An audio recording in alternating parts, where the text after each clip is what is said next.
kraai, witbos kraai. Nee, Rian noem hierdie uitstalling die Evangelie van Kraaie.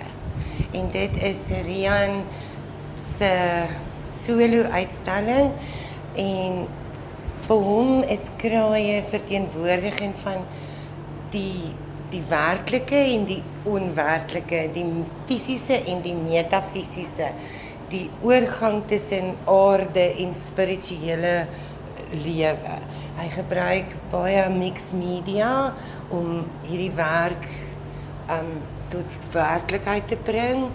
Hy speel, hy gebruik kleur en vorm om die idee van die mengsel van die kraai wat tussen wêrelde beweeg vir ons duideliker te maak.